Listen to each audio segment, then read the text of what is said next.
Halor ke jingkular ke sorkar bansiu Paidbah mi kinong belasngi ki beladu bela nakadaw ke kelam COVID-19 but halor ke jing deko terekam kita nak berdepet yakini nakaliang ke thama orang li juki but iwe ni ki dekot ke Meghalaya Domestic Workers Movement ki khot ki weri ki Paidbah banyawan banyas nok tilang ha ke shpau terik unok pra arjar arpwe nak ke Bynta ke public hearing ke benlong ha Cathedral Hall lain kra. Ka public hearing kadai ka Jingbishar jong ki Paidbah halor ka rukom terekam jong ka sorkar. Bat barok mangi iwe piwe ni don hok ban bu jingkuli bat ban bu din. Ya ka sorkar halor ki nuhi nuhi skim bat kani ka kenti kadai ka tuk arpawe spa bat san hajar ka baki kular man Shim senam hinrangi tip bak mi bon ki kendrom kendram. Bon ki baklam yo bon baklam mi. Kateng ngil ai persang bon ki la ban ban baik hindrai karang don ni ka jing sa teng bat dena kadai ka da menta bangin khot ki Paidbah. Ban one eye testimony ne ban kran hakmat kanika panel bat kadika independent panel ka bamut ba kini priyo kim sha alyang no na makim de kinong mi khmat ki seng halang kim de kinong mi khmat ka sarkar ya kanika panel inkle da I justice madan lokur ibadai I Jingbishar jongka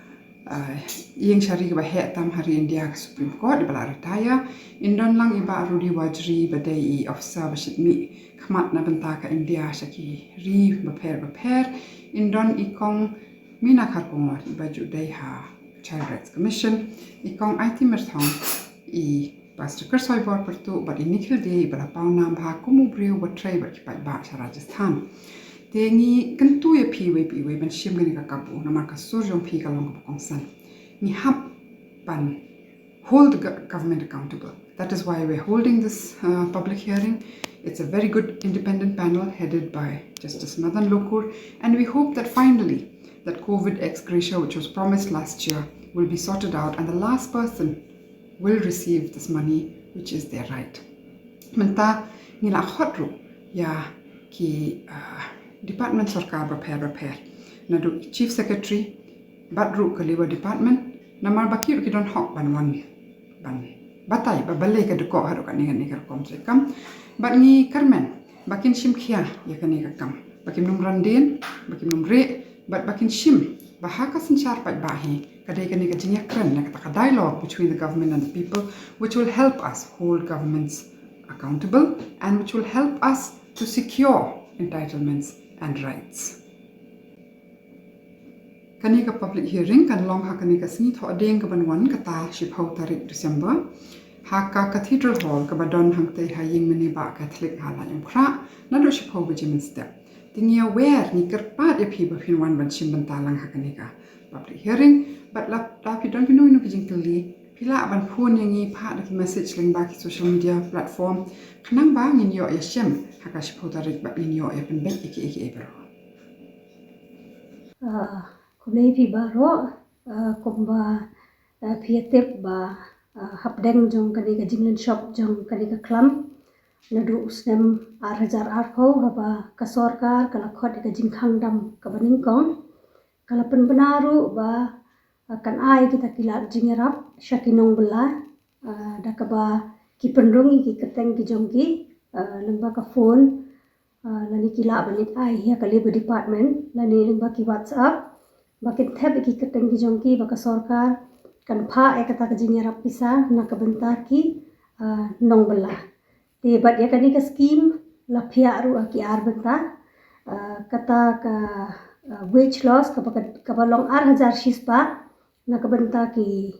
nong bela ki batrai ki we ki jatkam bat san hajar tengka pat na ka Bynta ki tu ki nong bela ki ba la register yeladi hapoka Meghalaya Construction Workers Welfare Board, poka BUCW. Te hakabaya day bat kading yo iba kibabun kila Shim kia kila register ila day na kabaki phone lani kila pa WhatsApp kitu ki number ki baka sorkar kala apply badru kidon kibala register lang baki shnong donru kibala register lang baki union bafer te hakabaya day bat kading ikmilanti na marba yakani kam Shim ladan ganu ka jingdawa na do ningkong ki Paidbah ba ngidawa ka Iarap no ka sorkar hande ka sorkar ka wan shakmat badong mungin ai ka Iarap shaki Paidbah phila ban ya apply la di bani thep kerteng na ka Bynta kani ka baso thamula pada kalong ba hadian baki Paidbah kilaya thap iki kertang gi jongki ngi Shamba bon apdeng jongki ki klamyo lada don gi bayo ru la se kiyo tang khandiat kiyo shitang lani kiyo nyospa lani kiyo khat sauspa te ngi aware phi Halor kadi ka Bynta namar ba la se hobnai August kaladon ga jing yakhi ka bangina le banyak kendu re principal secretary bat ba kila kula ru kila ban Shim khia Halor kani ka Bynta re hadu menta ngi ba kamdan kanu kanu ka jubab na kalian ka sorkar tingi aware phi baro kinong bala nadu kinong bala yeng hadu kinong de madan kinong nya taxi nani kinong bala misteri baro ki bala apply kini ka scheme bat ki ba klamyo ya ka Bynta ka jongphi ka sorkar kala kulan ni khot ya phi sha ka jingelang Paidbah lani ka public hearing ka bangin sa penlong ka shipau tarik mentau benhai hapo Cathedral hall lani ka hall jong ka yeng mani ba halaim khra nadu ka por shipau ji minister